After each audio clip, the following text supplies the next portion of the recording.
Every year in the NFL, it's a new team. Yeah, it is. As far as goals go, we have one. Putting a f***ing ring on our finger. Welcome to the Buccaneers Observer Podcast. This is Ralph Phillips. I'm Molly Bay. Today is February 3rd, 2023. I say it like that because this is about our third attempt to try to do a podcast, but having a baby kind of makes it a little difficult. Makes it hard. We tried to do it yesterday with her in the carrier, and we'd start talking, and immediately she'd start fussing and crying. crying. So. Yeah, so Life with a newborn. got her down. She's sleeping, and we're the depressed. chloroform worked today. Only kidding. We didn't do that. So, sad times. Tom Brady has retired. Ralph, really? That's about how it's gone for us for the podcast. Tom Brady has retired again. This time it seems like it's probably going to be the real deal. He did it, I think, a year to the date that he did the last one. Really? Yeah. And now I would prefer if he would have waited a little bit later. It would be worse for the team because, then they have to kind of scramble with the offensive coordinator and all that good stuff. This is better for the team, but it's so close to the end of the season, like last year. I think that the way the season ended last year, you just kind of depressed and sad, and you're like, screw it. But then as the days go by, you realize, hey, I still want to play football. So you think he might change his mind? No, I don't. But you never know. He might pull a Brett Favre and retire 5 times and go to 6 different teams. We don't know. But I think he's done. I kind of agree with that. But on the other hand, I think the uncertainty with the quarterback position makes it a little difficult to get an offensive coordinator. If your coordinator doesn't know who's going to be their quarterback. Right. Is it going to be Tom Brady or is it going to be Kyle Trask or somebody else that we get? So I think that makes it a little hard with recruiting for that position, not knowing. Now, the rebuttal to that is now that you know that you're not going to have Tom Brady, who are you really going to get? If you thought that there was a chance that you were going to get Tom Brady, that might make the job a little more appealing. But now that they know, who's going to take it? Yeah, I'm jumping a little bit ahead of ourselves here. I don't know who's going to want this job, to be honest with you. There's not a whole lot of appeal to it. I would imagine we're going to get somebody that's just trying to move up, somebody like a Keaton McCardell, who is, going from wide receivers coach to offense coordinator. It's just a good step up for them. I don't think we're going to get any lateral moves or ex-head coaches. Who knows? It just doesn't seem like this is a very appealing job right now. Yes, and we'll talk about that later in the podcast. I have all the people that we've interviewed, and it is kind of bottom of the barrel. But with Tom Brady, the cap situation, like we're $56 million over the cap for 2023. 35 of that is Tom Brady's because we voided money last year. And so it spread his cap hit until this year. If he is a post June 1st retirement, then we can spread that $35 million out between 2023 and 2024. So it would be $11 million this year and then $24 million next year. So that will kind of help the $56 million over the cap we currently have. But we're not quite done dealing with Tom Brady. Yeah, there's rumors that he might sign for a day, after June so that we can do that. But then again, he's going to probably sign for a day with the Patriots so he can actually officially retire with them. I don't know. Who knows? Yeah, that was the thing last year when he retired. It was like, was he going to retire a Patriot? Oh, yeah. And, we never got to that point. Right. It didn't appear that he was going to. So, yeah, I think he probably will. I wonder if Gronk will, too. If they'll do both of them. Probably, yeah. I'm not really worried about the salary cap so much. No, me neither. We got Greenberg. He's great at it. And every year, it's kind of this. They don't normally, push the money out like they have. I think probably the next couple of years we'll spend dealing with all the money that they pushed out in this Tom Brady era with the Buccaneers. Yeah.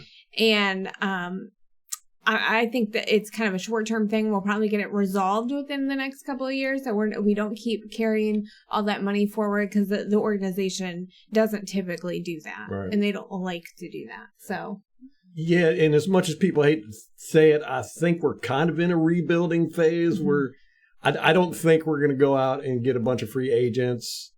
I don't even think free agents won't even come to the Buccaneers. We're back to the basement, guys. Yes. We'll probably stick with Trask or somebody we drafted. Who knows? The Derek Carrs, we're just not going to go for big names. You don't think so? No. Well, I have a list of potential quarterbacks in free agency that we could get. I'm not opposed to Kyle Trask. I would kind of like to see what he has, but they haven't. We've got no taste of it in the last what's he been here 2 years since he's been here. Right. I like that he's been under Tom Brady for 2 years, but just the fact that we haven't seen anything from him is a little concerning to me. And I would almost rather go the free agency route and get somebody in free agency. We'll have to wait and see, because I don't know. Every time Trask has gotten snaps, it's always been, second, third string guys. He's behind the second string offensive line, right. And he doesn't look great. Right. So we'll see. I mean, I thought when they drafted him, he was kind of the future for the organization, but I mean, he was drafted under Bruce Arians. Is he Bruce Arians' guy? And you know how the head coaches are. They always like their own guys, even if, they're an acolyte of their predecessor. So, good point. We'll see. I don't know. Todd Bowles may draft somebody. Yeah. And, the track record of quarterbacks behind Tom Brady isn't all that great either. We had Jimmy Garoppolo, Matt Castle, wasn't he? Probably. I mean, there's a long list. Long list of quarterbacks that have been behind Tom Brady and have gone other places and just haven't succeeded. Kind of like coaches that have mentored under Belichick. Belichick's coaching tree is not very, very big. They do well under him. But not on their own. Yes. So, interesting stat that I saw with Tom Brady. He's retiring, never having taken a snap when his team was mathematically eliminated from the playoffs. Every snap he's ever taken has been towards the Super Bowl. Maybe he didn't want to risk that next year with the Bucs. I mean, he already got a losing record with us. Maybe he was like, I don't know about the next year. Well, on to that with Brady, he obviously didn't play that well this year. He wasn't horrible, but he wasn't Tom Brady. Our whole team took a step backwards. I mean, we've talked about that ad nauseum on this podcast, but just talking about Brady specifically, I think that the divorce and the off-field issues greatly affected his performance. Well, there was an article written by the Tampa Bay Times where they interviewed Clyde Christiansen. He was... Did he retire? He retired. Yeah, he retired. But in the article, it kind of implied that he wasn't retired as much as he was pushed out. Oh. Yeah. And anyhow, he was interviewed and he talked about Brady. And he said that Brady was somewhat blindsided a few days into training camp when he learned his wife, Giselle, had decided to end their marriage of more than 13 years. Now, I was under the impression that this had been going on during the off season. Yeah. But apparently... it happened right during training camp. Oh, so that might have been that 11 days he was gone. He was like, I can't He might have been in bed and eating ice cream and watching rom-coms for those 11 days. I don't know. Going through a breakup, you know? He said that Brady took off for personal reasons on his birthday. And then the next week, Bowles announced that Brady would be away from the club until sometime after the second preseason game. And then Christiansen said to watch Tom have to leave training camp for 11 days to take care of some personal problems, it was heartbreaking stuff. A divorce, worrying about his kids, hard stuff, but then you're still expected to do your job when you get back. No one cares, and you've got a team. You have everyone depend on you. The show goes on. And then it starts talking about how things got worse because of Ryan Jensen getting injured and his 15-pound weight loss. Well, he said that. He was very gaunt. Yeah, he lost 15 pounds during that period. And I mean, he doesn't have fat on him. Like, that's 15 pounds of muscle. Yes. Yes. So, you know, those things are hard. The Buccaneers went through some really tough stuff this year, personally. You know, you got Tom Brady with the divorce, the FTX stuff that's going on. Then you had, Ryan Jensen, you had the injuries, but you had Devin White's father being arrested and then dying in prison. You had Kate Otten's mom dying. You had, there was one more. I can't remember. Crap. Anyhow, those things affected. I mean, Devin White obviously was affected. You know, we pointed it out in the Atlanta game, how he just, it looked like he just was lost out there. And we saw this with Levante David back in 2020. You know, there was a 4-game stretch where Levante just looked like he had no interest in playing football. And, I kept bringing it up. I was like, what is going on with Levante David? I said, it seems to me like there's a personal issue, like something's going wrong at home. Then we find out later at the end of the year that his father had died. I mean, these are human beings. They get affected by this stuff, And his father was going through cancer treatments. What was it, like liver cancer or something like that? And so it was like it was a drawn out illness. Yes. So we had a lot of that with this team this year, and these guys are human. They try to. Push through this stuff, but it's hard to push through, grieving the death of your mother and your father and, divorce, your marriage and kids. It's just those things. And obviously we saw the results of it. So I think it had a huge, much larger impact than anybody likes to let on. How did they get their divorce finalized then? That quick? Like that quick. I know. Something's weird. Something very, very strange. So, they also found out that Clyde Christiansen was kind of a little disappointed starting the 2022 season because the Bucs denied permission for him to talk to Miami Dolphins as their offensive coordinator. Oh, that stinks. Yeah. Well, I didn't want him to go. I wouldn't have wanted him to go. Well, right. But I get it, yeah. That would bring a little bit of resentment. Yeah, like you were forced to stay there. Yeah. But that was BA. I mean, BA was still head coach at that point, right? I guess. Probably. Yeah. I mean, if it was January 2022. Yeah. So. Well, I hope there's no animus there, but I can see why he might hold a little bit of a grudge against the Bucs. Yes. So, interesting year. I think we're gearing up for quite a few years of low expectations. Yeah, man. I do not miss those days. I know. It's been so nice for the past few years to be. I mean, you remember. It was one of the things that was so exciting about Tom Brady coming here is that all of a sudden we were going to be getting national attention. A lot of people forget. It's hard to remember back in a time where Tampa Bay Buccaneers was never ever talked about ever. People would talk about him when they were making picks. The talking heads would, but or other than that, like getting like free agents that we vastly overpaid for. Oh God, we would get screwed by them all. Yeah. They just come here for vacation. So I think we're back to those days. We'll see. Hopefully not. Hopefully not. Yeah, I'm not optimistic. No, me neither. I mean, the only good thing is that we got all these we got our free agents to re-sign for like 3 years under Brady.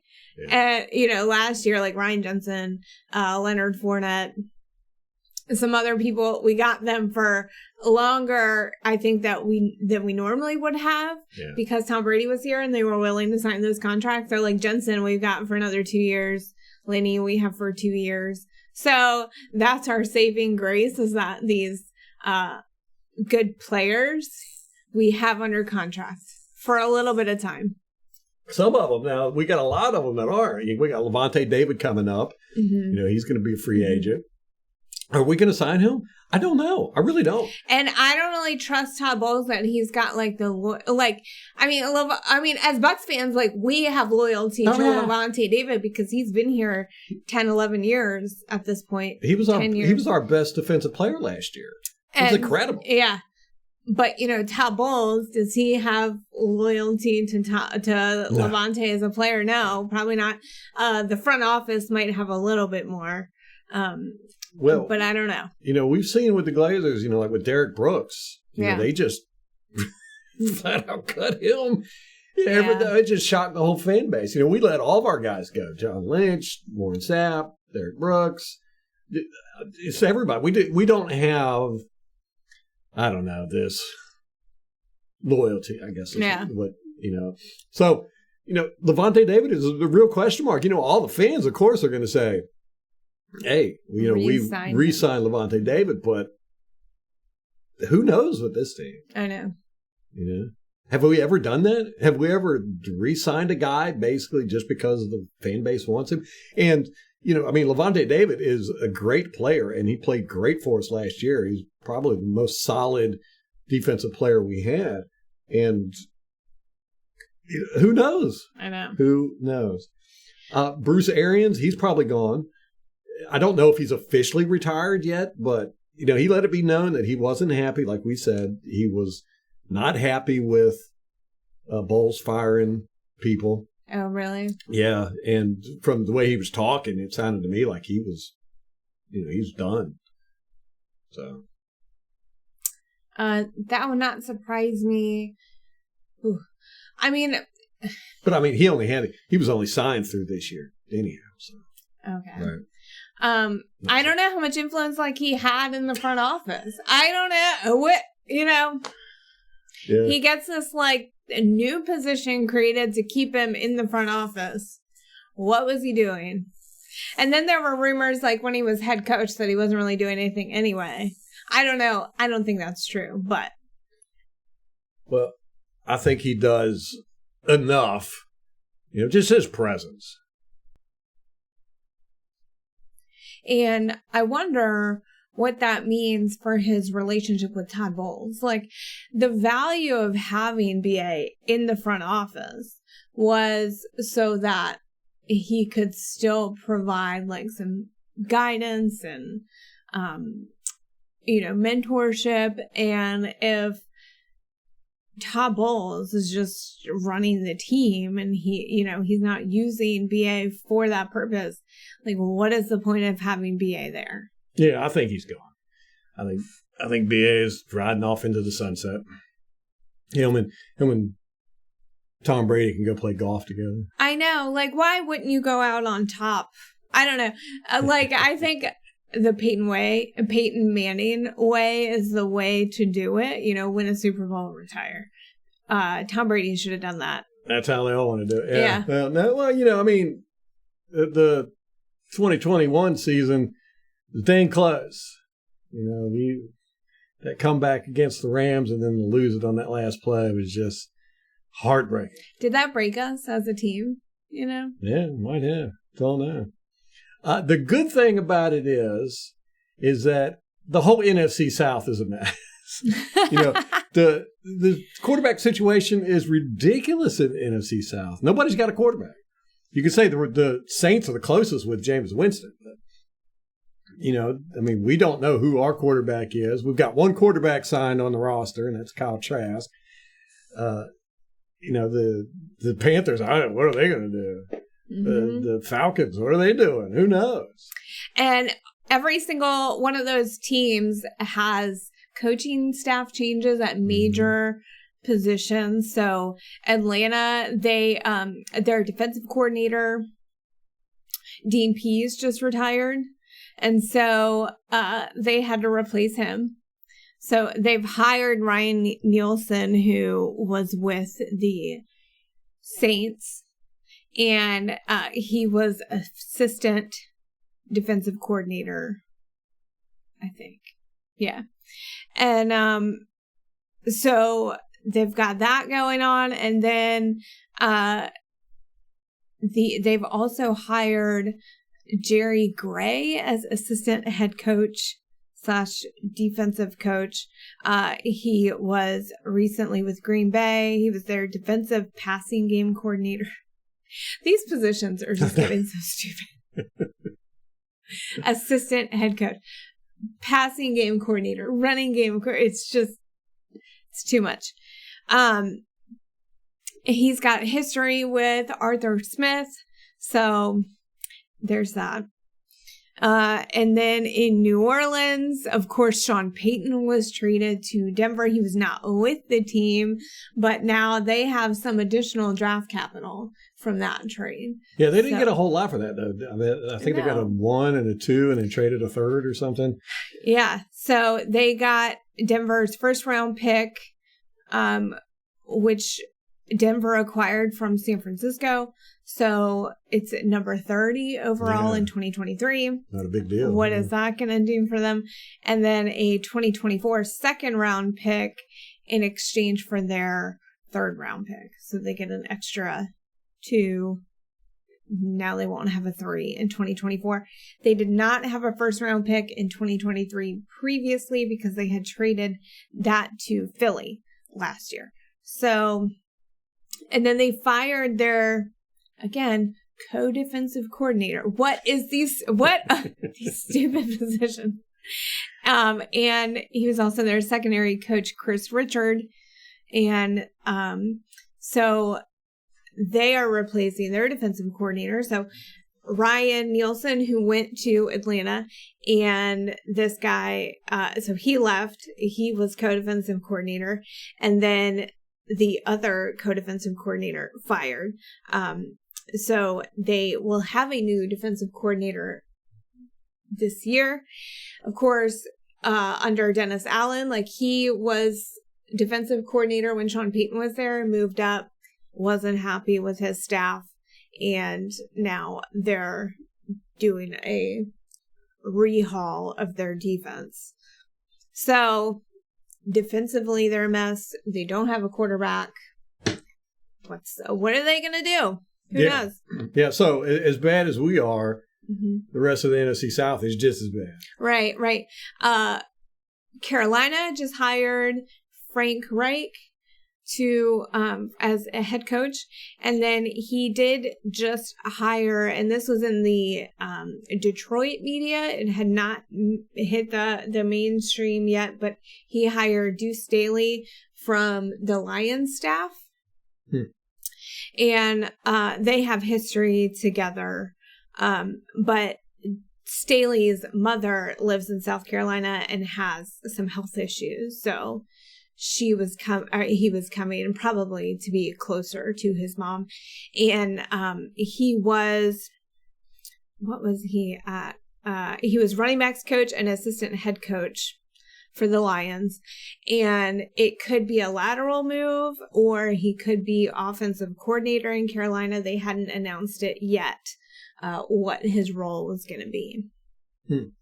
But he's coming to Carolina.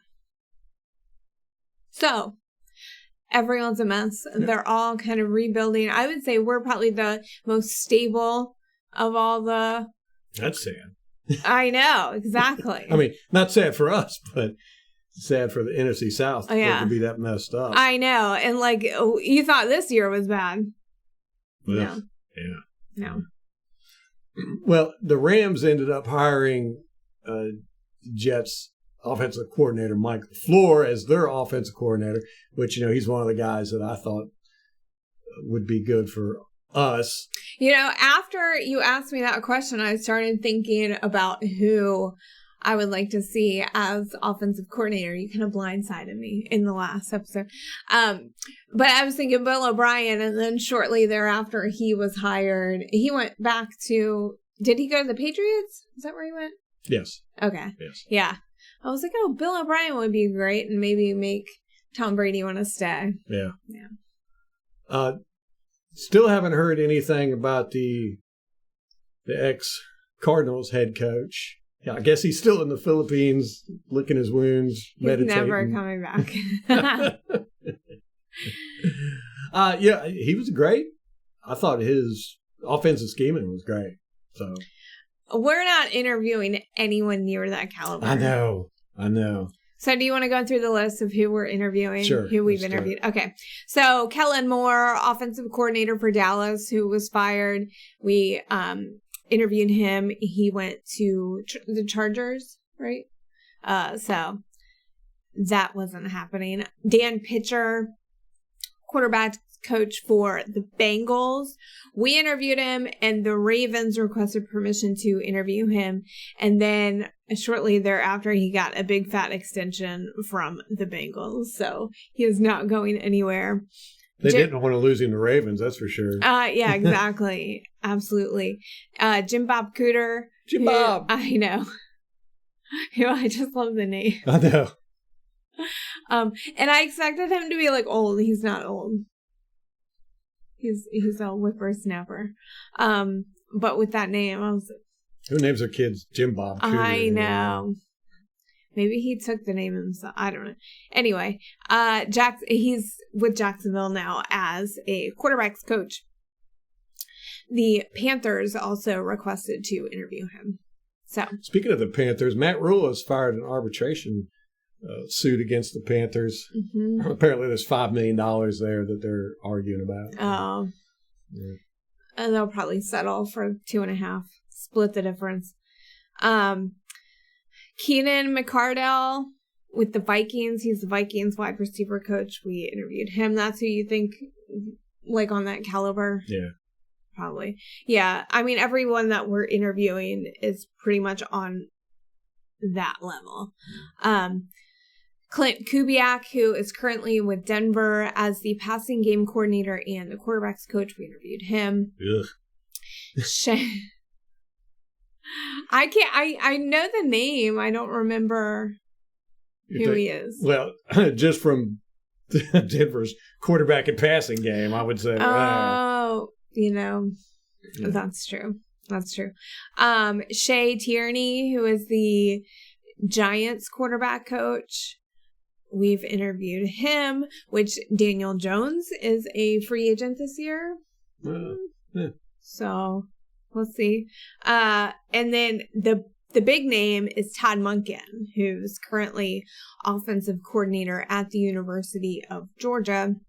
Now, didn't the Ravens also request to interview him? They did. Well, are they trying to pilch all of our guys? Yes, I think so. It appears that way.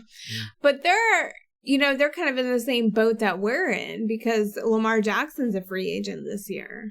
Oh, that's right. Yeah, so there are questions about their quarterback position. Yeah, and everybody was talking about Lamar Jackson coming to the Buccaneers. I think last year that was a big thing before we knew Brady was going to unretire. And, watching the Ravens game this year, I was really impressed with him. And I said, yes, I wouldn't mind getting him.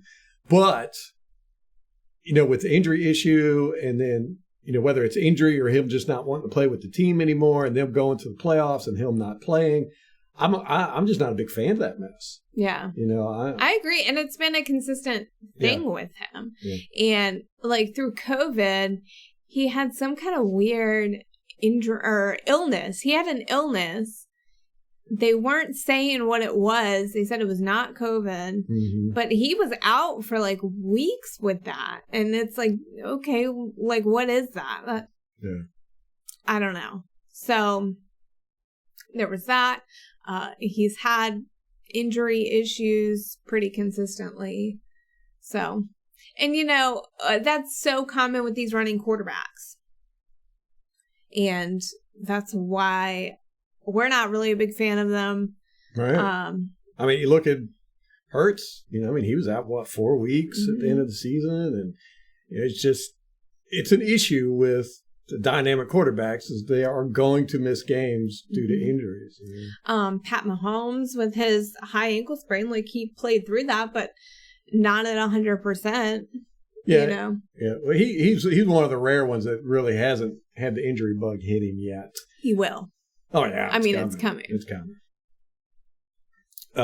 Speaking of Pat Mahomes. Wait, we have one more interview we conducted, who was Ronald Curry from the Saints. He's their passing game coordinator and quarterbacks coach. So he was the most recent interview that we had. The Saints? I know. Yeah.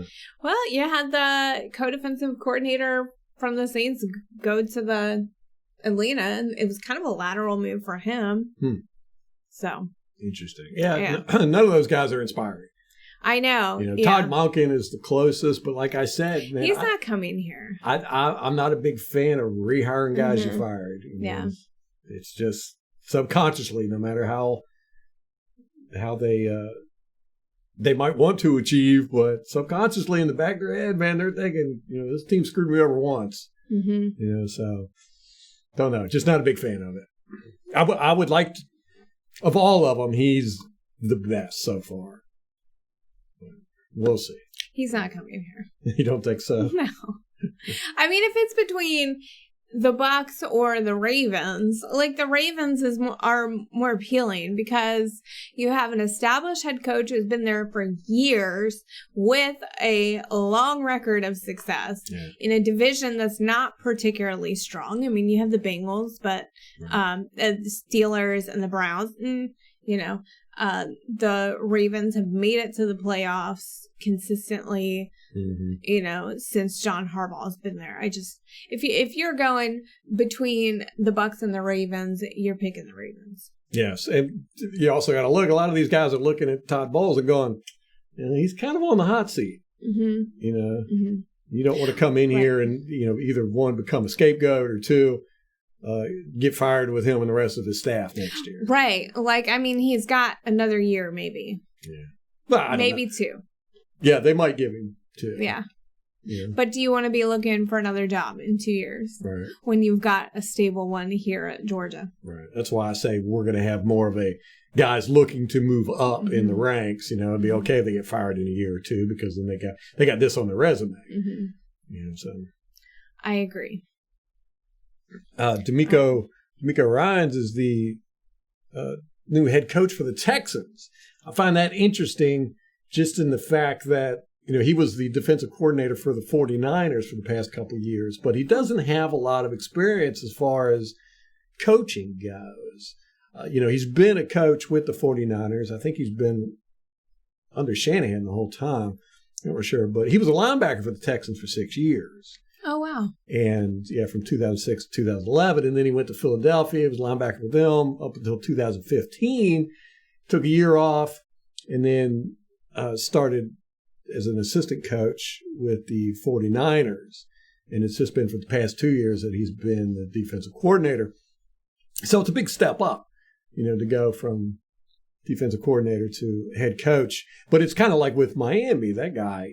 It was like he just came out of nowhere. And, head coach. So did pretty well too. We were talking about him. Funny as hell. We were talking about him early in the season. We'll see how this goes. Good work carrier, but worked out pretty well for his first season. Yeah, all right, all right.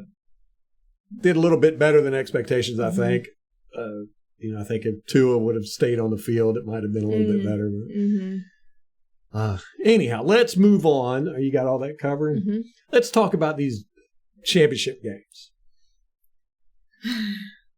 These were now growing up, the Super Bowls always sucked, or didn't always suck, but they were horrible. Championship games were usually where the action were at.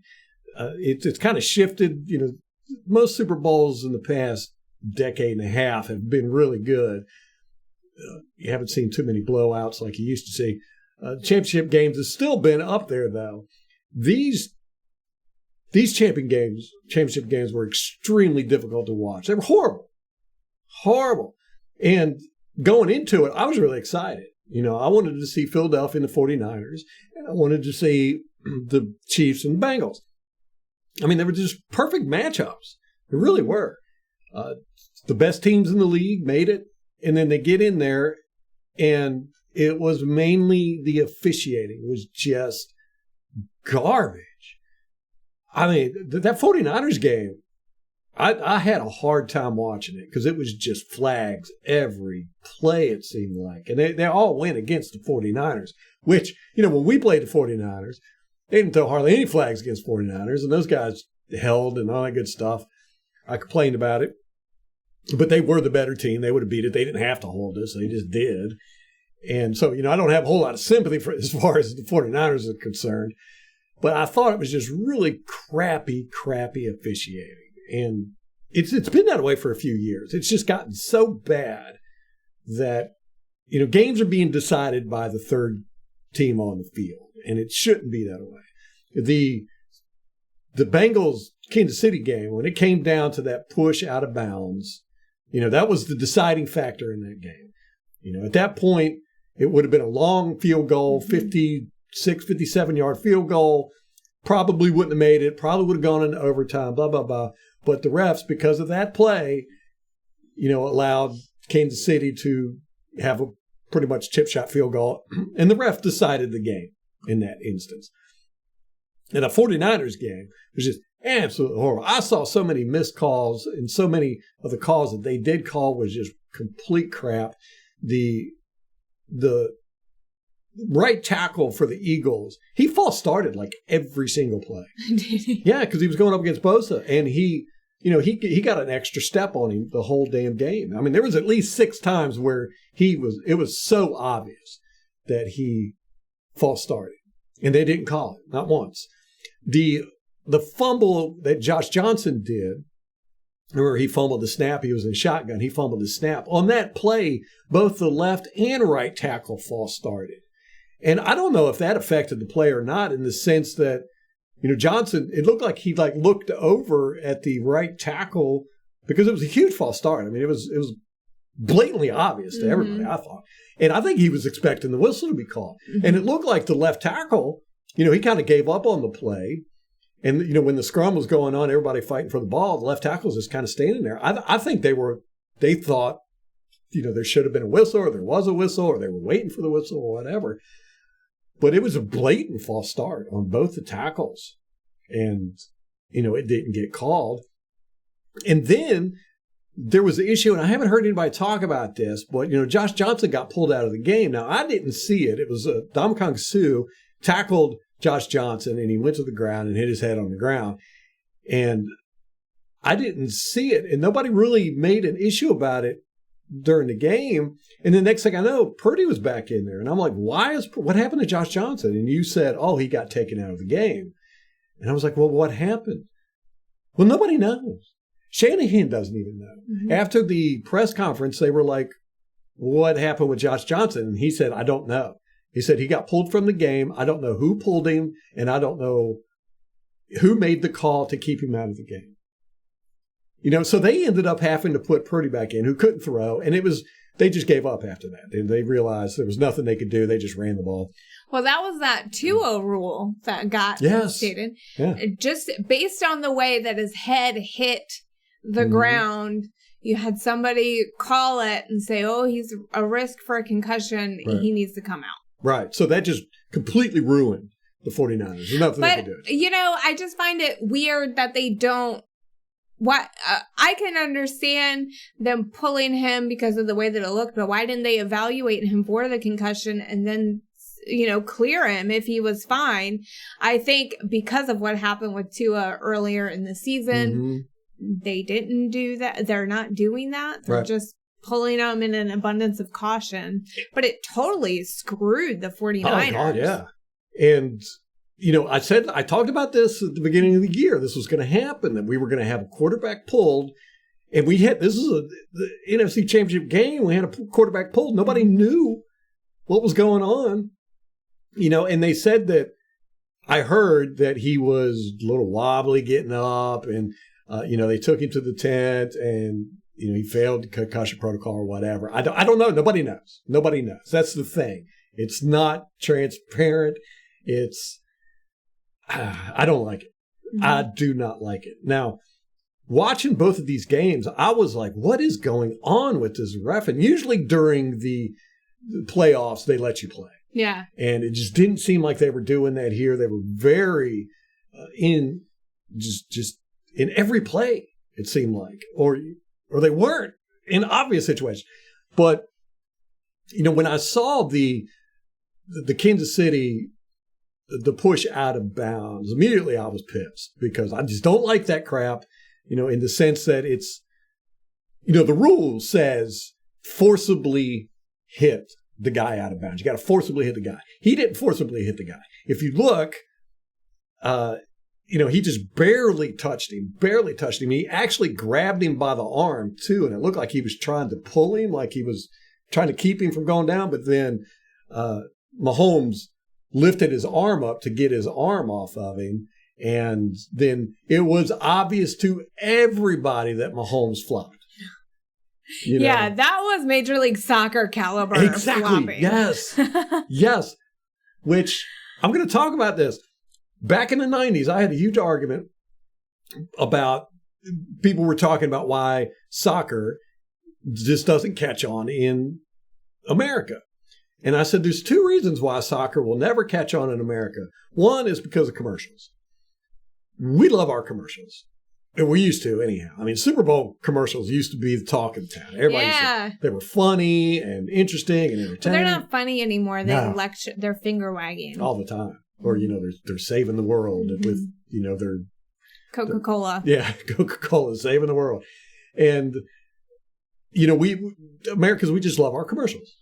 We're a consumerist society, and, we love our commercials. Soccer doesn't have commercials. Not like Americans do. You can't. They don't stop the clock. Right. It runs for the full hour. Right. Which I got a lot of heat for that, but it's just true. We love our products. Mm-hmm. And the commercials are entertaining, or they used to be. But the big thing that I said, the reason why soccer would never catch on in America is because of all the flopping that soccer players do. They fake injuries all the damn time. You see it every game, and it's a part of the game. You act like you're hurt. You fall down, you grab your leg, you roll on the ground. And Americans just don't like that mess. We like to be strong and stoic and all that good stuff. Well, apparently those days are gone. You see on the football field all the damn time, after every play, it seems like, guys are calling for penalties, which I hate that. And, you see guys flopping all the time. You see it, after the play, if there's a scrum or guys get up in each other's face and one guy barely touches another guy, he'll fall down with his hands in the air and all this good stuff. Well, you saw it with the Mahomes play. I mean, he way over-exaggerated. I mean, the guy did touch him. He had his arms above his head. And he fell rolling on the ground and actually rolled into a coach who ended up slamming his face into a bench. His flopping was actually more dangerous than the guy pushing him. Because if you're gonna fall from a small push like that, you're not a very athletic person. Mm-hmm. Well, he's a tiny little guy. But he doesn't fall that easy. But the guy barely touched him. As a matter of fact, he didn't extend his arm and push. He hit him with his forearm. And the way I saw it was the guy was going full speed. Mahomes was going full speed. Mahomes stepped out of bounds. The guy didn't see him step out of bounds. And it was just half his foot. But that doesn't excuse the guy. But Mahomes was right in front of him, and there was really nothing the guy could do. So he just kind of put his arm up, and like braced against Mahomes. But he did grab Mahomes by the arm and was trying to pull Mahomes back so he didn't fall. But Mahomes pushed his arm up to release from the guy's grabbing him by the arm, and then that's when Mahomes did the flopping. But here's the thing. What was the guy's, Sahu or Wasu, whatever his name is? He could have, when Mahomes fell, he could have fallen too and hit Mahomes.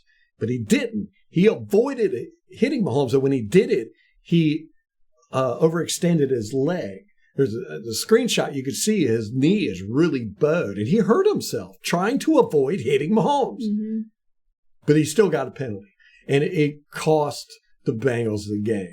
I think that's crap. I hate it. I just don't want to see it. I just don't want to see it, especially for something that wasn't blatant and forcible, which is what the rules say. I think it was just, the referees being too overcautious or whatever. So anyhow, I'm watching these games and I'm seeing all this crap officiating. They had the whole repeating of the third down with Kansas City. It was Kansas City, right? It might have been 49. I can't remember. But, they stopped them on third down, and then the refs come out, and they made them replay third down because the refs screwed up. Mm-hmm. And everybody's like, what's going on? Why are they replaying third down? And you didn't really get an explanation. The booth kind of threw some stuff, but then afterwards they talked about it. But it was the refs screwed up, and you're like, this is just ridiculous.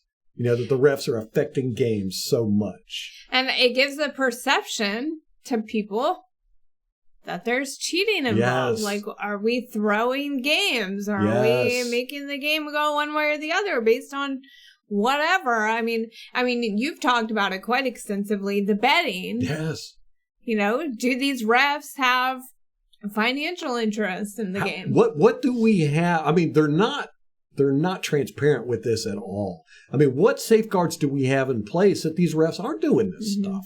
I'm not accusing them. Don't get me wrong. I think the referees have a very difficult job, and we just make it more difficult every year by stacking on all these dumb rules. And especially stupid, initiatives with, we want to take the game this way. We want to get rid of taunting and celebrations. Yeah, taunting. Because we don't want anyone's feelings hurt in a grown man sport. Right. And so they emphasize all these dumb things that don't actually impact the game, but the penalties do. Yes, penalties do greatly. And, how many times this year have we seen taunting, or in the past couple of years, where we've seen taunting where we don't know what's going on? We're like, the ref is walking and the player's walking. All of a sudden, the ref throws a flag, and you're like, what happened there? Right. And it's like, okay, so we think maybe he said something, but we don't know. What did he say? Can you repeat it, please, so the rest of us can hear? Right. How egregious does it have to be to get a flag? And then we've seen, we saw an instance where Devin White got a penalty. He didn't say anything. He stood up and looked at the guy on the ground, and he got a penalty for it. But then we've had instances where, and I pointed it out in the All-22, one of the players on the other team, I can't remember what team it was, I want to say it was the Saints, got up after catching a pass, threw the ball and hit Winfield with it, straddled him, said something to him, and then walked away, and he didn't get called. So, it's these subjective, non-transparent calls that just make you go, what? You can't have this. And we don't know what are the safety mechanisms in place to make sure that refs aren't throwing games or aren't,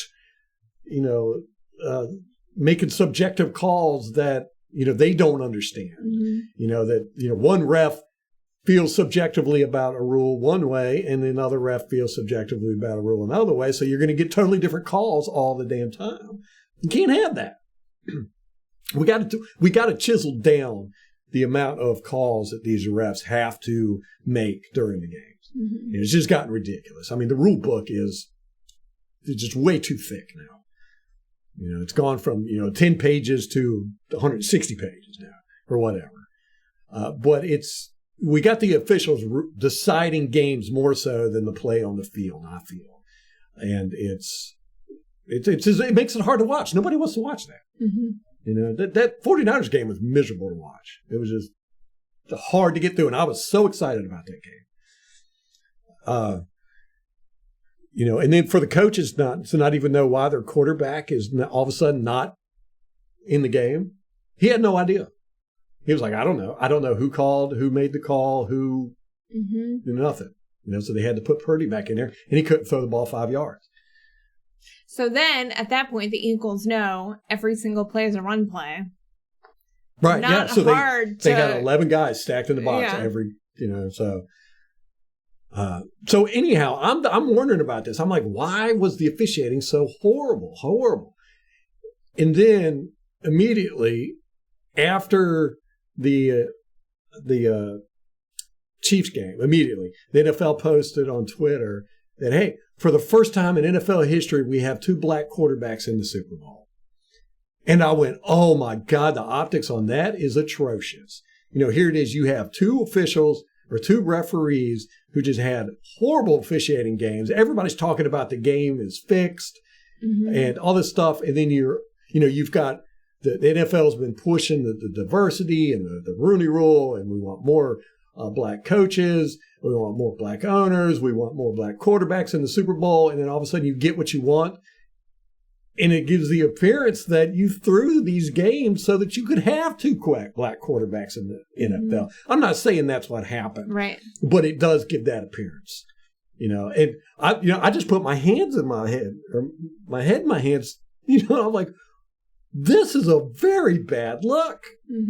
If you're like, yes, what the NFL does want is 2 black quarterbacks in the Super Bowl.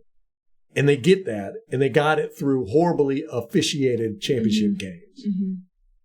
Now, we know that the referees will throw calls for personal reasons. We saw it when, 2017, I think it was, 2018, they instituted the you can instant replay for God, what call was it? Was it pass interference? I think it was pass interference. That was like 18, 19. Yeah. And the head referee, I can't remember his name, was vehemently against that.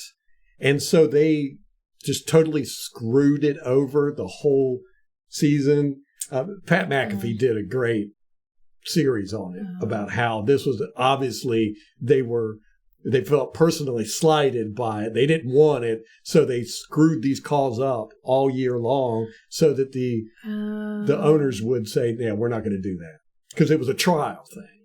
Yeah, okay. Interesting. I've never seen that, but it does make sense. And they did. They got rid of it the next year. It was 1 year. Well, it was the Saints that got hosed in the playoffs, I think, by a pass interference non-call. Yeah. And so they instituted this rule, hey, you can challenge those penalties, whether a flag was called or if the flag was not thrown. You can challenge it either way. Yes. And that is an oversight or a remedy that coaches have never had before. I mean, there was never an instance where you could challenge a penalty. Right? Yeah. I mean, you could challenge like the spot of the ball, where they've spotted the ball. So that was like as much as it got, where you could question a ref's judgment. Yes. But now you have a flag thrown or not thrown, and you can challenge that. And I can imagine how much they hated that. Yes. And, I think the NFL has done a great job with trying to get the instant replay stuff mixed into the game. I don't feel like it has hurt the game. I think it's actually helped the game, because I really enjoy watching instant replays. I don't think they do it enough. I get when we're watching the game, I will get so mad when they don't show a play from 50 different angles, but what they'll show is a coach standing on the sideline chewing bubble gum with a close-up of his face, or guys standing around in the huddle. I'm like, why are we watching this crap? I want to see the instant replay of the game, the play that just happened. I think they should show instant replay every play from as many different angles as possible. That's one of the things I love about the All 22, is because you do get at least 2 more different angles of the play. And I'm telling you, I can't tell you how many times I've seen something and gone, well, this is obviously that. And then I watch it from another angle and I go, whoa, crap, that wasn't nowhere near what I thought it was. One of the best ones was, and I really need to do a clip of this, but it was Levante David jumped up, and it looked like he batted the ball. This on the broadcast and on the sideline angle. He jumped up, and it looked like he hit the ball, and the ball actually started wobbling right after he jumped up, and it looked like his hand hit the ball. And I was like, oh, good play, Levante. But then you watch it from the end zone angle, he was 3 yards away from that ball, never came close to it. I was like, wow, that is awesome. It was an optical illusion. And so weird that the ball just started wobbling right when it got past. It was a very strange thing, but it was completely obvious that he did not touch that ball. So, get it from a bunch of different angles, you see all kinds of different stuff. And they have cameras everywhere. They could do it. Yes. I mean, they should immediately, after every play, just show it from, 3, 4, 5 different angles until the next play goes. But no, what do? They show the coach standing there with the play call sheet over his face, or the guys in the huddle zoomed in on their face. Right. You're like, I don't want to see this. I don't care about this mess. So, anyhow, I'm not saying that the game is rigged, and I'm not saying the referees threw it so that you could get black quarterbacks into the thing, but it's a bad look. It's a bad look. Nobody wants to watch these games and watch the referees. You just don't want to do it. And the referees were just way too involved in both of these games. Way too involved. They didn't make the calls they should have made, and they made bad calls on plays they shouldn't have. And this has been a theme through the whole season. Yes. We've been Ralph's been talking about the refereeing for years, but I feel like this was the first year where it really got national attention because it has been so bad all season. And again, I'm not saying that the referees suck. It's a hard job. I think the vast majority of the time they get things right. Matter of fact, a lot of times I'm really impressed by how good they are, like at spotting the ball and seeing balls that are dropped in catches that you're like, in real time. I didn't see that. It's not until you watch it on replay, you're like, oh, yeah, that obviously hit the ground. And the vast majority of the time they get the calls right, but they were asking them to do too much, way too much, and, it's like I love the way they're doing the holding calls now, that they're not calling holding calls. It has to be very specific. You've got to, it's blatant and obvious, and I love that. Before the holding calls were just going crazy stupid with, how often they were being thrown, because technically it's very difficult to distinguish what's a holding call or, what's a hold and what is, a guy just controlling a block. It's very hard to distinguish between the two. And I think they've done a great job with getting rid of, letting guys grab hold of players and control a block and not calling that a hold. Now you have to impede their progress, and that's great. I love it. So, I'm not crapping on the refs here. I think their job has just gotten way too difficult. Yeah. To me, it's the bureaucracy. Yes. Of the NFL. Yeah. So I don't know what the answer is. I'd like to see more transparency in what they do to the refs and keep them from throwing games. What mechanisms do we have in there to say that a ref doesn't have a son or an uncle who is betting and he knows about it, so he's going to, make sure this team wins.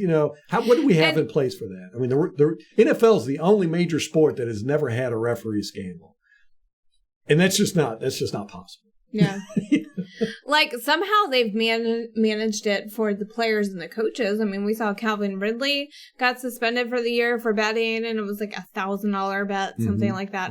And didn't Miles Austin, former tight end for the Dallas Cowboys, who I think was on the Vikings coaching staff. Yeah. He just got busted for betting. And right, but they weren't betting on their teams. They were just betting. They were just betting in general. Yeah. So clearly the NFL has a mechanism for policing this practice. Why are they doing it for the referees? We don't know. And plus, I think we should have to, after every game, I think the refs should have to give a report on the calls they've made, why they made them, and answer questions about calls that they didn't make. If a coach or a player can point out penalties that happened that the refs didn't call, they should have to answer for that too. So we need more transparency with the refs, and we need to cut out all these rules. There's just way too many rules. Mm-hmm. We're expecting the referees to not only keep the integrity of the game and spot the ball correctly, keep the time clocks right, the down and distance, but they got to be nannies. They got to break up fights. They got to, if guy says a bad word, if the quarterback is hit, in certain areas or outside the pocket or inside the pocket, or if they, like intentional grounding. I've been bitching about that for years. They do an absolutely horrible job with intentional grounding calls. They need to fix that. And, we have way too many subjective calls. And they really need to start parenting it, but they're not going to. No. They're just going to layer more bureaucracy on top of all this crap. Well, the owners' meeting is like in March, right? Kind of around the combine. Yeah. So we'll see what they do. I think the officiating has to be on that agenda. They've got to do something because there's national attention on it. Yeah. Like everyone's talking about it. A lot of people think it's rigged, and I understand. I had a guy present that to me over a decade ago. He was, just bound and determined to convince me that the NFL was rigged. And his point was it was scripted, not just like rigged, but like there's a script and they're all playing by it. Yes. And, when you see stuff like this, you have to go, maybe they're right. When you can bring doubt into a hardcore fan like me, I can only imagine how most people feel. So it needs to be dealt with. They need to address it. All right. I had a few other things I wanted to get to, but we'll do that on the next podcast. We got to wrap this up. Anything else? No. I think we're good. All right, guys. We got a long off season coming up. There's going to be all kinds of news coming out with free agent signings and coaches getting hired and fired. So we'll have a lot of off season news to bring to you. We're going to try to get back on a schedule, now that we got the baby out and in the world. And we got moved into the new house, all that good stuff. So we got all our excuses out of the way. I'm sure we'll be able to find some more, but we're gonna bring the news to you more often. Anyhow, that's going to wrap it up for us, guys. Till next time. Go Bucs.